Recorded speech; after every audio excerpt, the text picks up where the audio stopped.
നമസ്കാരം. കഴിഞ്ഞ ദിവസം ആയിഷ പോറ്റിയുടെ ഭാവി രാഷ്ട്രീയത്തെക്കുറിച്ച് നമ്മൾ ചർച്ച ചെയ്തിരുന്നു. അന്ന് ബി ജെ പിയിലേക്ക് പോകുമോ എന്നൊരു ചോദ്യം മാത്രമായിരുന്നുവെങ്കിൽ ഇപ്പോഴിത് അവർ ബി ജെ പിയിലേക്ക് പോയേക്കും എന്ന തരത്തിലുള്ള ശക്തമായ സൂചനകളാണ് നമുക്ക് ലഭിക്കുന്നത്. അതോടൊപ്പം സി പി എമ്മിന്റെ മുതിർന്ന നേതാവായ ജി സുധാകരനും ബി ജെ പിയിലേക്ക് എന്ന പ്രചാരണവും സജീവമാവുകയാണ്. എന്താണ് ഇതിന് പിന്നിൽ? സി പി എമ്മിൽ ഈ നേതാക്കൾക്കെതിരെയുള്ള ഒരു നിരീക്ഷണമുണ്ടോ? ബി ജെ പി ഇതിനെ എങ്ങനെയാണ് കാണുന്നത്? നമുക്ക് വിശദമായി പരിശോധിക്കാം. സി പി എം കേന്ദ്രങ്ങളിൽ ഇപ്പോൾ ഏറ്റവും കൂടുതൽ ചർച്ച ചെയ്യപ്പെടുന്ന ഒരു വിഷയമാണ് ജി സുധാകരന്റെയും ആയിഷ പോറ്റിയുടെയും രാഷ്ട്രീയ നിലപാടുകൾ. അമ്പലപ്പുഴയിലും കൊട്ടാരക്കരയിലും നേതാക്കൾ ബി ജെ പി സ്ഥാനാർത്ഥികളായേക്കുമെന്ന തരത്തിൽ ശക്തമായ പ്രചരണങ്ങളും അഭ്യൂഹങ്ങളും നടക്കുന്നുണ്ട്. ഇത് വെറും പ്രചരണം മാത്രമാണോ, അല്ലെങ്കിൽ വെറും ഒരു വാർത്ത മാത്രമാണോ, അതോ ഇതിൽ എന്തെങ്കിലും സത്യമുണ്ടോ?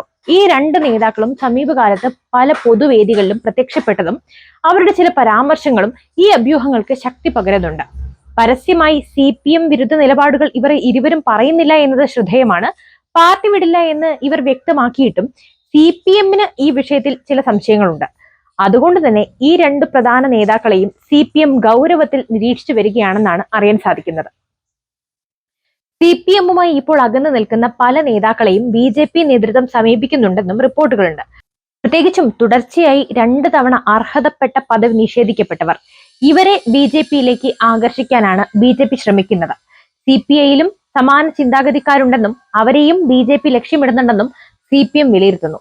ആയിഷ പോറ്റിയുടെ നിലപാടുകൾ എന്തൊക്കെയാണെന്ന് നോക്കുമ്പോൾ ഒരിടയ്ക്ക് ആയിഷ പോറ്റി കോൺഗ്രസിലേക്ക് മാറുമെന്ന വാർത്തകൾ പറഞ്ഞിരുന്നു. എന്നാൽ അത് ചിരിപ്പിക്കും എന്നൊരു പ്രസ്താവനയാണ് അവർ നൽകിയത്. മുൻ M L A Aisha Potti Oommen Chandy അനുസ്മരണത്തിന് പങ്കെടുത്തതാണ് ഈ അഭ്യൂഹങ്ങൾക്ക് കൂടുതൽ തീവ്രത നൽകിയത്. എന്നാൽ താൻ കോൺഗ്രസിൽ ചേരുമെന്ന പ്രചാരണങ്ങളെ ചിരിയോടെയാണ് ആയിഷ പോറ്റി നേരിട്ടത്. കോൺഗ്രസിൽ അംഗത്വം എടുക്കുമെന്ന പ്രചാരണം ചിരിപ്പിക്കുന്നതാണ്, സത്യവുമായി ഒരു ബന്ധവുമില്ലാത്ത പ്രചാരണമാണിത് എന്നാണ് അവർ അന്ന് പ്രതികരിച്ചത്. ഈ ചിരിപ്പിക്കുന്നു എന്ന പ്രതികരണം വെറും ഒരു തമാശയല്ല. ഇത് യു ഡി എഫ് എന്ന സംഘടനയുടെ നിലവിലെ ദുർബലതയോടുള്ള ഒരു വിമർശനം കൂടിയായി വ്യാഖ്യാനിക്കാം. എന്നാൽ അന്ന് കോൺഗ്രസിലേക്കുള്ള നീക്കം ചിരിപ്പിച്ചവർക്ക് ബി ജെ പിയിലേക്കുള്ള സാധ്യതകളെ തള്ളിക്കളയാനാകില്ലെന്ന നിലപാടിലാണ് രാഷ്ട്രീയ നിരീക്ഷകർ. അധികാരമോഹമില്ലെന്നും വിമർശനങ്ങൾ തന്നെ കൂടുതൽ ശക്തിയാക്കുന്നുവെന്നും അവർ പറയുന്നു. ജനം വോട്ട് ചെയ്താൽ മാത്രമേ ആരും ജയിക്കുകയുള്ളൂ എന്നും അവർ വ്യക്തമാക്കി. രാഷ്ട്രീയം ഏതായാലും നല്ലതിനെ നല്ലതെന്ന് പറയാൻ ഒരു മടിയുമില്ല. ഉമ്മൻചാണ്ടിയോടുള്ള ജനസ്നേഹം രാഷ്ട്രീയത്തിന് അതീതമാണ്. ഒരു ജനപ്രതിനിധി എങ്ങനെയായിരിക്കണമെന്ന് കാട്ടിക്കൊടുത്തിയ ആളാണ് അദ്ദേഹം. ഇവയും ആയിഷ പോറ്റിയുടെ നിലപാടുകളാണ്. ഇനി നമ്മൾ ജി സുധാകരന്റെ കാര്യത്തിലേക്ക് വരുമ്പോൾ, അടിയന്തരാവസ്ഥ വാർഷിക പരിപാടിയിലേക്ക് ക്ഷണിക്കാത്തതിൽ അദ്ദേഹം പരോക്ഷ വിമർശനവുമായി രംഗത്തെത്തി. നേരിട്ട് അറിവില്ലാത്തവർ അടിയന്തരാവസ്ഥയെക്കുറിച്ച് സംസാരിക്കുന്നുവെന്നും ചരിത്രം പഠിക്കാതെയാണ് പലരും പറയുന്നതെന്നും എല്ലാം ഓർക്കുന്നതാണ് മാനവ സംസ്കാരമെന്നും സുധാകരൻ പറഞ്ഞു. അടിയന്തരാവസ്ഥയുടെ 50ാം വാർഷികവുമായി ബന്ധപ്പെട്ട് സി പി എം നടത്തിയ പരിപാടിയിലേക്ക് ആലപ്പുഴയിലെ പ്രധാനപ്പെട്ട നേതാവായി സുധാകരനെ ക്ഷണിച്ചിട്ടില്ല. ഇത് ഏറെ ചർച്ചയാവുന്ന ഒരു വിഷയമാണ്. അദ്ദേഹത്തിന്റെ വീടിന് സമീപത്തായിരുന്നു ഈ പരിപാടി നടന്നതെങ്കിലും ചില പാർട്ടി നേതാക്കൾ അദ്ദേഹത്തെ ക്ഷണിക്കണമെന്ന് അഭിപ്രായപ്പെട്ടുവെങ്കിലും പാർട്ടിയെ പ്രതിസന്ധിയിലാക്കിയ പരാമർശങ്ങളുടെ പേരിലാണ് സുധാകരനെ ഒഴിവാക്കിയത് എന്നാണ് വിലയിരുത്തൽ. ഈ അവഗണനകൾ അദ്ദേഹത്തിന്റെ രാഷ്ട്രീയ ഭാവിയെക്കുറിച്ച് പുനർവിചിന്തനം ചെയ്യാൻ പ്രേരിപ്പിക്കുന്നുണ്ടാകാം.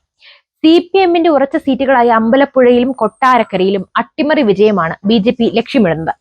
അതിനുവേണ്ടിയാണ് ആയിഷ പോറ്റിയെയും സുധാകരനെയും അടുപ്പിക്കാനുള്ള ശ്രമമെന്ന് സി പി എം വിലയിരുത്തുന്നു. ഈ നേതാക്കളുടെ ഭാഗത്തു നിന്നും ബി ജെ പിയിലേക്ക് ഒരു നീക്കം ഉണ്ടാകുമോ എന്ന് കാത്തിരുന്നു കാണണം. കേരള രാഷ്ട്രീയം അടുത്ത ദിവസങ്ങളിൽ കൂടുതൽ ചൂട് പിടിക്കുമോ? നിങ്ങളുടെ അഭിപ്രായങ്ങൾ എന്താണ്? തീർച്ചയായും അത് കമന്റ് ചെയ്യൂ. പുതിയൊരു വാർത്തയുമായി വീണ്ടും എത്തും വരെ നന്ദി.